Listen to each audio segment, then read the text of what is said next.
Afternoon. So this is the fifth video that I am making for my students on the essay, Where Do We Stand? In the previous fourth video, I explained from paragraph 4 to 7. For example, in paragraph 4, we read the thesis statement of this essay: from culture to culture, from group to group, within a single country, even between the sexes, the language of this space has distinctive accents, confusing umlauts, meaning that how people use space differs minutely from culture to culture, and these differences in the way people use space can cause a lot of confusion in intercultural communication. Then in paragraph 5, we read two examples of how different cultures use space differently. One, where we saw how Saudi Arabians like to stay too close while having business discussions. And then we saw how Americans like to back up while having business discussions. And we also read how the Americans are harming their chances of winning business contracts from the Saudis when they maintain a distance in business discussions. Then in paragraph 6, we saw examples of how even within a single culture, people use space differently in different contexts and situations. For example, Japanese people do not mind being too close, coming too close when they are in these subway trains, whereas they maintain a clear physical distance in the offices or at home in public conversations. So at the subway, they can come too close. In the office, they maintain a distance. So what does it show? It shows that cultures are idiosyncratic in their spatial needs. Idiosyncratic means distinct. Cultures are distinct in their spatial needs. Different cultures use space quite differently. Then we also read about the American culture, where Americans like to have direct eye contact with their counterparts while having business discussions, and how when Americans have business dealings with the Japanese people, and when the Americans look right into the eyes of the Japanese people feel as if they were under a searchlight. So we read examples of Arabian culture, Japanese culture, American culture, and we also saw how these cultural differences can create problems. Then we read paragraph 7, where we had a sort of historical survey of the study of the space use. And we read how the study of personal space began in the early 1950s when anthropologist Edward Hall described something like a cultural continuum of personal space. You draw a line. What is a continuum? In a continuum, two items standing nearby have no difference, but one item at one end and another item at the another end is quite different. But items standing nearby one another, they are not different at all. So in cultures also, two cultures which are geographically located very close proximity, such two cultures which are located very close geographically may not have differences in the way they use space, but two cultures which are located geographically at a larger distance, they may have significant differences in the way they use space. And we call such significant differences at each end of the line as cultural continuum. We call the line as cultural continuum. Continuity of the style in nearby countries and discontinuity of the style in countries which are quite away. So Edward Hall brought this concept of cultural continuum or personal space, and at two ends of the line, at one end he placed high contact site, at the other end low contact site. In the high contact site, we have Mediterranean and South American societies. So just a minute. Let's check what can be the Mediterranean societies. For example, we have European Mediterranean countries like Spain, France, Monaco, Italy, Malta, Slovenia, Croatia, Bosnia and Herzegovina, Montenegro, Albania, Greece. In these countries, people have high contact. What does it mean? That means people in these countries have much eye contact when they have conversation in public space. They have much touching and smiling when they have conversations in public space. And people in these countries have a distance of about 1 foot when they have conversations in public space. In the same way, there are Asian Mediterranean countries like Turkey, Cyprus, Syria, Lebanon, Israel, and Palestine. And there are African Mediterranean countries like Egypt, Libya, Tunisia, Algeria, Morocco, the Middle East, Saudi Arabia, etc. In these countries also, people have a lot of eye contact when they have conversation in public place. They have a lot of touching and smiling, and they have about 1 foot distance when they are having a conversation in a public place. In the same way, at the other end of the scale, we have the Northern European. Just a minute.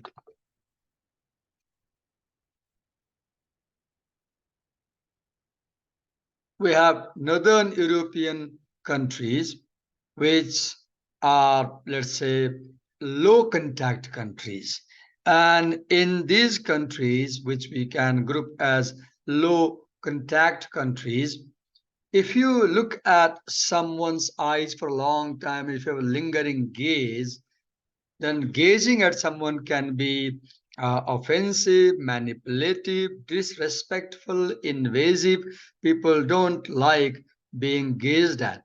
And in such North European low contact countries, people maintain about 2.5 feet distance when they have conversation in public places. So what are these Northern European countries or societies?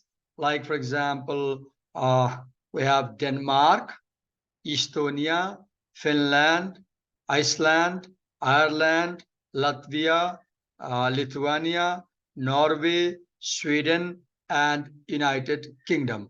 These are Northern European countries where people have low contact. So at one end of the line, we have high contact countries with much eye contact, smiling and touching.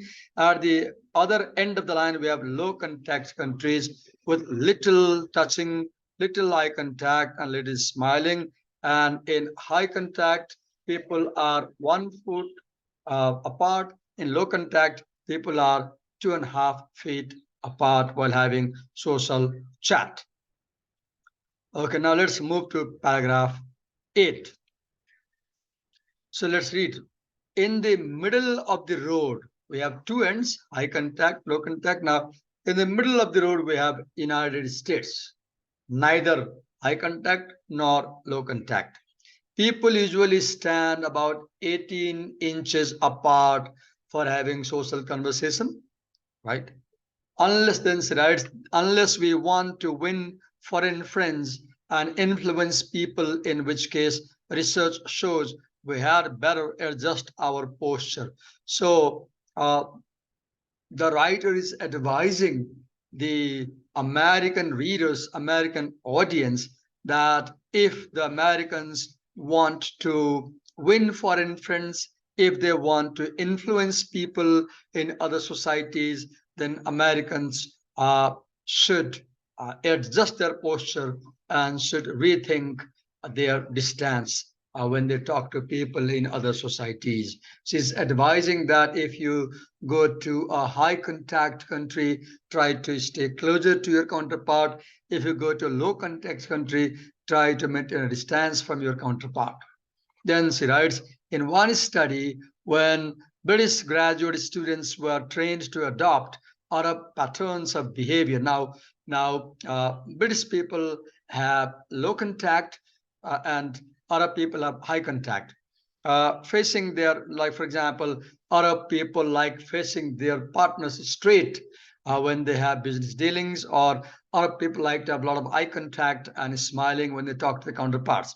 So she writes, Middle Eastern exchange students found them more likable and trustworthy than typical British students. When the trainer made the British students stay closer to their Arab counterparts, the Arab counterparts responded saying that the British students who were staying closer, they were more likable and trustworthy.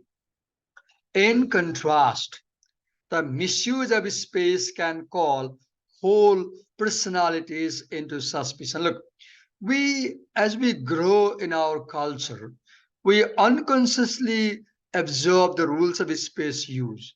And we are very sensitive to the way people use space around us.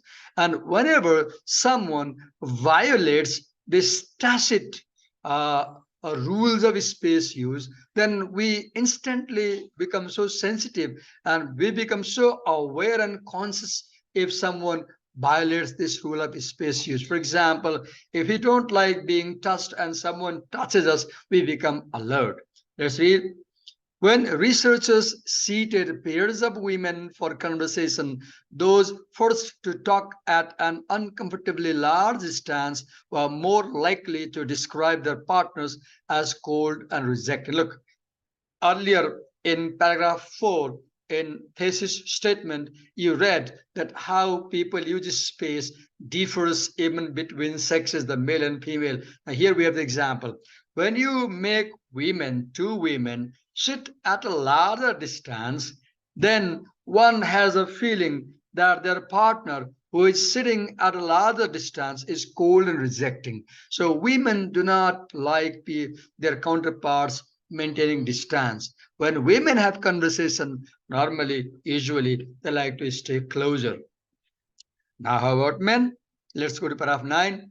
Don't snuggle up too fast, though. Men in that study, maybe the study done by Edward Hall and Mildred Hall, men in that study were more irritated by their partners when they were forced to talk as at close range. Do you see?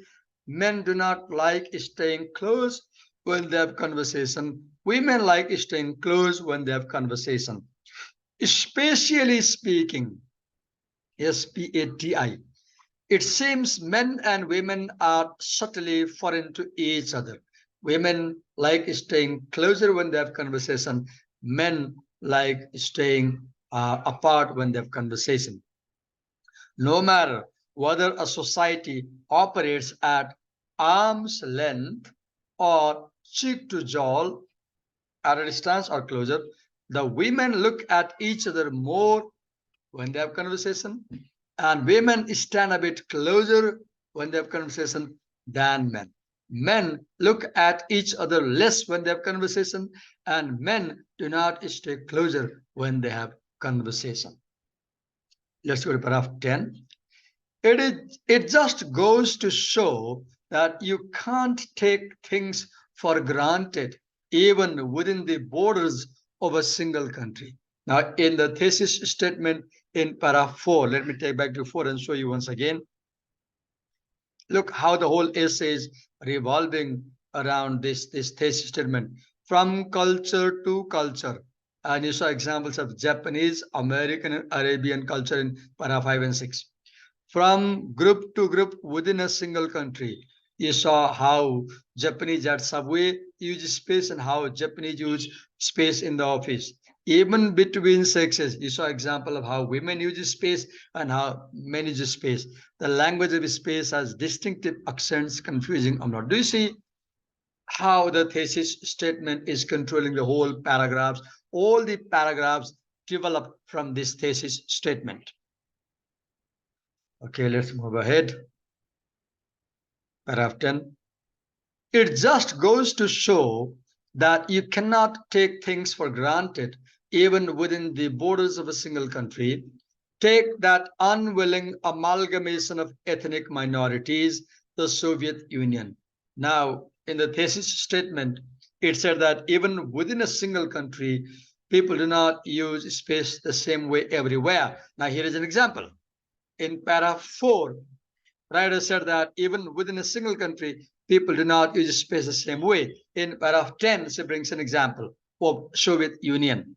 Take that unwilling amalgamation of ethnic minorities, the Soviet Union.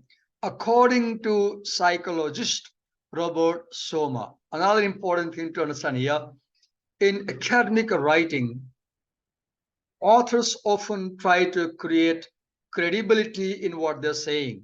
So whenever a writer says something about any idea, what they do is they bring an authority, they quote a resource and to support what they're saying. Look here, this author, Lisa Davis, is quoting psychologist Robert Soma to support what she's saying. According to psychologist Robert Soma, who along with Hall sparked the study of personal space, special needs collide in the republics. So Robert Sommer says that people in different republics of the Soviet Union use space differently. Now here is an example. The Estonians are a non-contact people, says Soma of the University of California at Davis. Do you see this resource, this authority, Robert Sommer? She is from a university. This is the characteristic of academic reading, academic writing. In academic writing, you do not quote ordinary people, you quote scholars' opinion. That's why academic writing is scholarly writing. I went to a hands around the Baltic event and nobody touched hands, Robert Sommer says. So Estonian people are low contact, they avoid touching. The Russians, on the other hand, are high contact. So within Soviet Union, inside Soviet Union, you have Estonians, the low contact people, and you have Russians, the high contact people. So the thesis statement said in paragraph 4 that even within a single country, people use space differently. In paragraph 5 or 6, I guess, if you remember, it said that cultures are idiosyncratic in space use. They are distinct. Okay. The Russians, on the other hand, are high contact. The Estonians say the Russians are pushy, and the Russians say Estonians are cold. See the problem, the differences between the Estonians and the Russians and the consequences. So Russians think that Estonians are cold people, and Estonians think that Russians are pushy people. Okay, so we have example of how within a single country people use space differently. Paragraph 10. Maybe we have next paragraph now, paragraph 11. I guess I haven't numbered it. Nor are things easier within the United States. Now we come to the middle zone. We talked about high contact and low contact, now middle zone. Nor are things easier within the United States. Researchers have found, for instance, that middle-class Caucasian school teachers often jump to mistaken conclusions when dealing with a child from a different background. If a girl from an Asian family averts her eyes out of respect for her teacher's authority, the teacher may well go on alert, convinced that the child is trying to hide some misbehavior. Ethnically diverse workplaces can be similarly booby-trapped. Now, one more thing I'll again tell you here in this paragraph. I've told this thing in previous paragraphs also.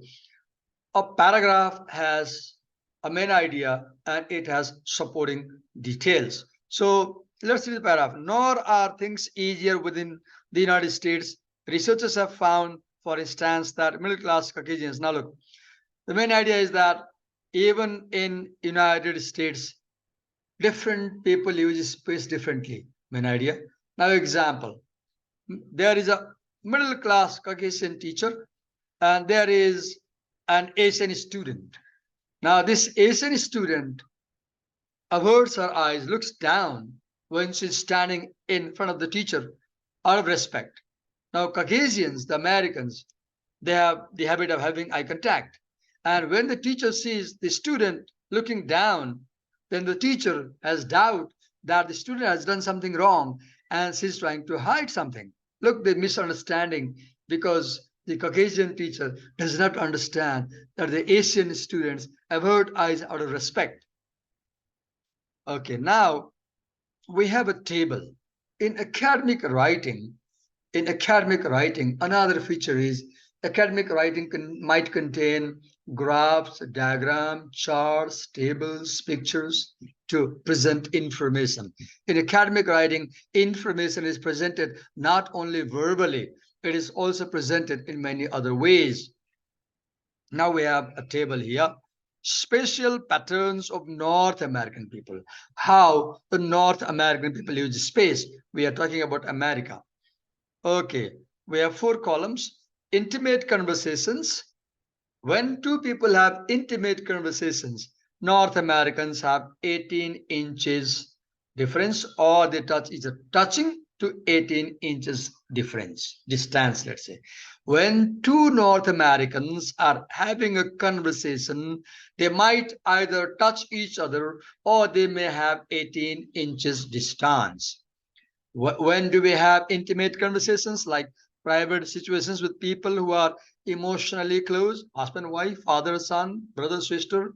If others invade this space, they feel threatened or angry. If strangers come closer, they don't feel comfortable. And how do they speak? They might whisper. So intimate conversations touching to 18 inches distance. And how do they speak? Manner is speaking, whispering. Then you have personal conversation, 18 inches to 4 feet. What is the situation? The lower end is handshake. The distance most couples stand in public. Friends also use the personal zone. Handshake, 18 inches to 4 feet. And people speak with soft voice. Personal conversations. Then you have social conversations. 4 feet to 12 feet distance, North Americans, like in classroom. When I teach you, we have a distance of 4 feet to 6 feet in our classrooms. So social conversations take place at a distance of 4 feet to 12 feet. And the lower end is the distance between salespeople and customers in a shop and between people who work together. This zone is also common in social gatherings, 4 to 12 feet. And people speak with full voice. Then you have public conversations where they have a distance of greater than 12 feet. Situations such as teaching in a classroom or delivering a speech where people speak loudly. So you have this table. The source of the table is, look, in academic writing, whenever a writer brings a source, they must cite the source of the information. This information Lisa Davis got from The Silent Language, a book by Edward Hall, published by Anchor Books from New York, published in 1959.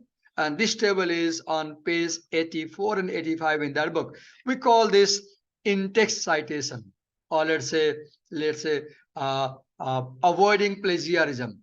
If you do not provide this information, your reader might think that the information you are giving, whereas this information is not coming from Lisa Davis. She's borrowing it from Edward Hall's book.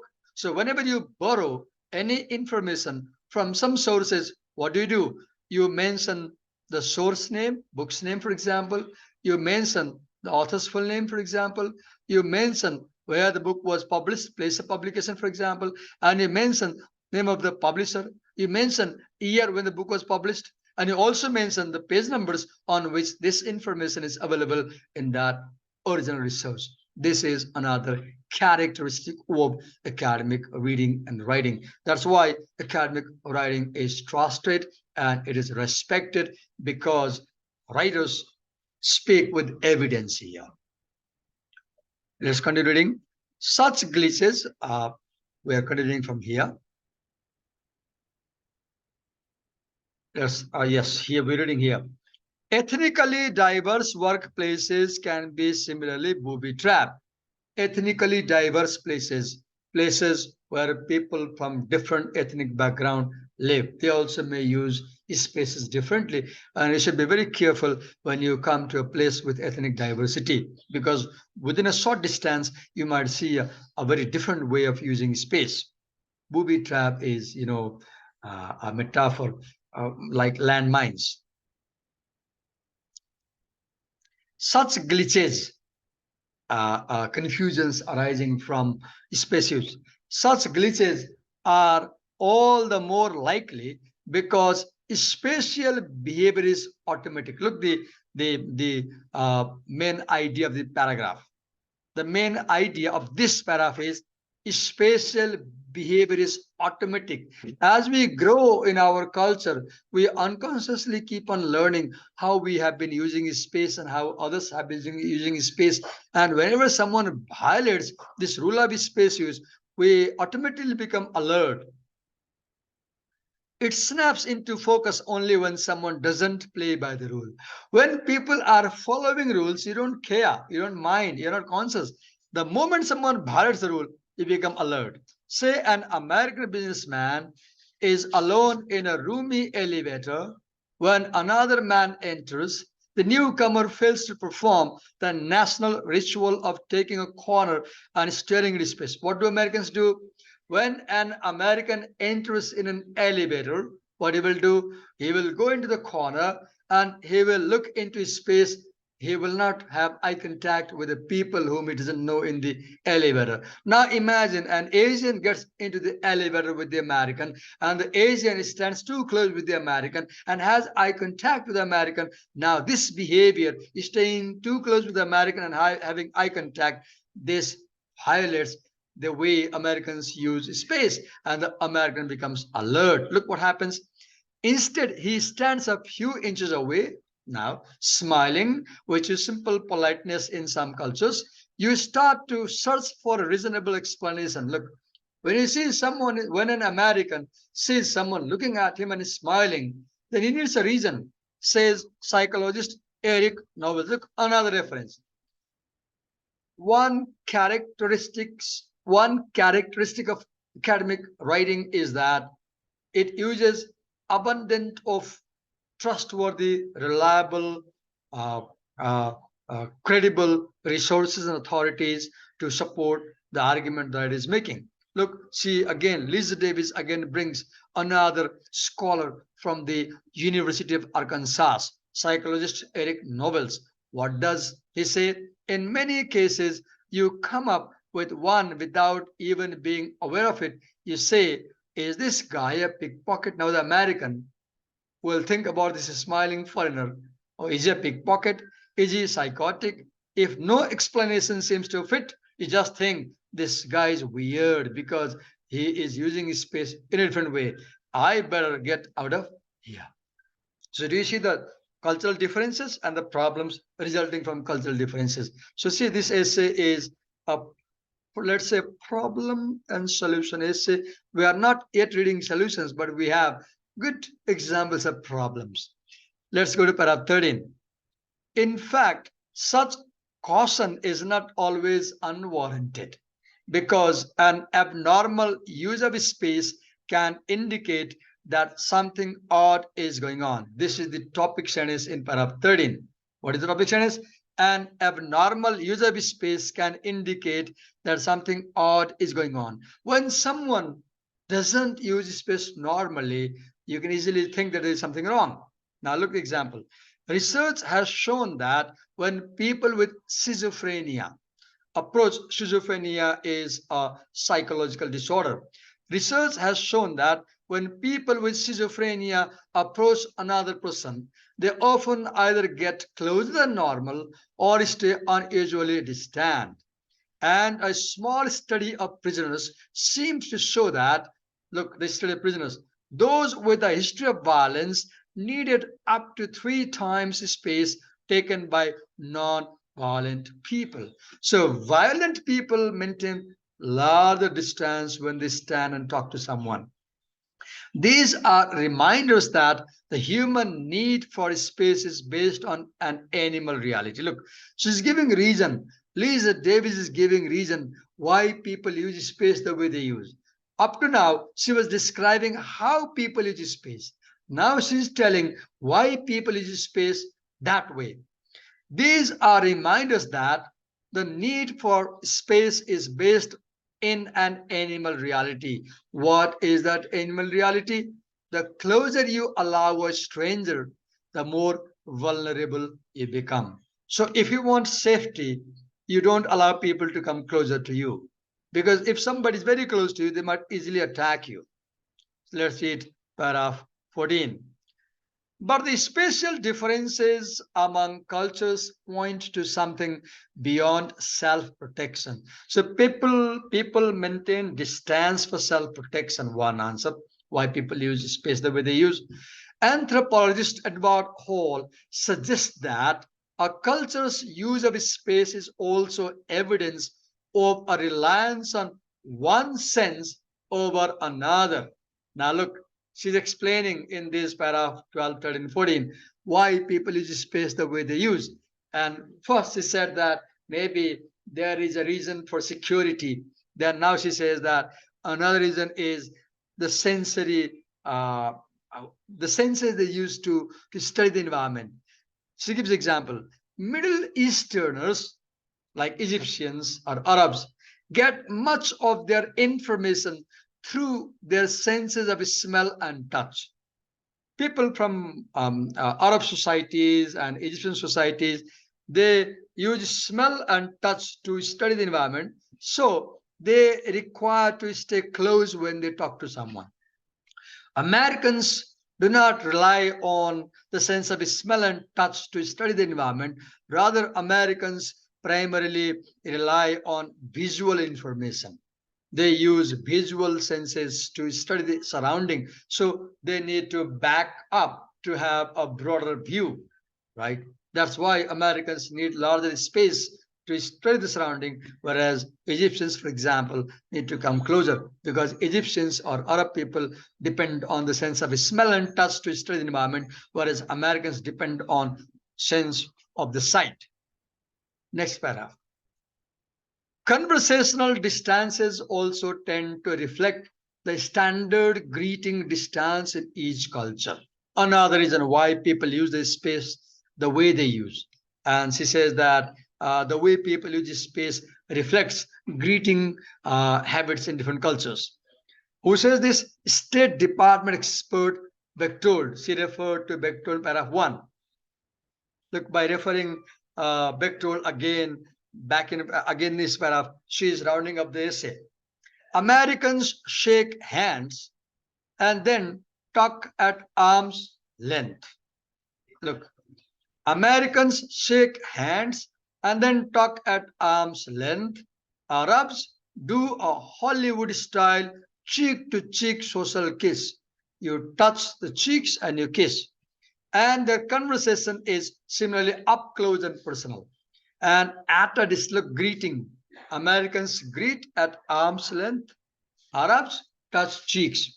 And at a distance great enough to keep heads from knocking together, about 2 feet. The Japanese bow and talk to each other On the other hand, the need for more or less space may reflect something of a cultural temperament. So we read that how people use space also depends on how people uh, use what is their cultural temperament. There is no word for privacy in Arab culture, for example. They think that if you like privacy, you like being alone, loneliness. Arab people do not have the idea of privacy. Okay, let's move to next paragraph. Whatever their origin, spatial styles are very real. In fact, even those who set out to transgress find it uncomfortable to intrude on a space of strangers, says psychologist John R. Illo. Look, another reference of psychologist John R. Illo at Rutgers University. Do you see almost all sources that Lisa Davis is bringing belong to university scholarly sources? I've had students say, boy, that was the hardest thing I ever had to do, to stand 6 inches away when I was asking those questions. Okay, let's move to the next paragraph. Luckily, give now solution. So far, up to paragraph 10, 11, Lisa Davis presented, described in detail uh, how people use space around the world in different cultures. Then in paragraph 14, 15, 16, she described the causes of the way people use space. And now, toward the end of the essay, she's hinting at the solution. Luckily, given coaching and time, it seems to get easier to acculturate to foreign habits of contact. Acculturate means to learn a foreign culture. She says that if we give coaching to people and if people have time to adjust themselves, people gradually learn foreign cultures and they don't have a problem. Says Bechtold, you often see men holding hands in the Middle East and walking down the street together. It's just that they are concerned and don't want you to cross the street unescorted. Europeans, if you hold hands, they think you're a gay person. But I have had American pilots come in here and say, I don't want some son of a bitch holding my hand. Sorry for this slang. Then I see them, they're holding the hands of our Saudi. Meaning is that Americans, when they go to Arabic countries, they gradually learn Arabic ways of using space. So the point that if you give training and coaching and time, people learn how to use space in foreign environment. Personal space is not so hard for people to learn. Conclusion. Victor adds, what is really much harder is the business of dinner being served at midnight. So you can think of doing a small research and write an essay about how dinner is served around the world in different cultures. So I will appreciate if somebody can write a beautiful, let's say 15, 20 paragraph essay doing a research on internet about how people use dinner in Chinese culture or Australian or other cultures. So do you see one remarkable thing?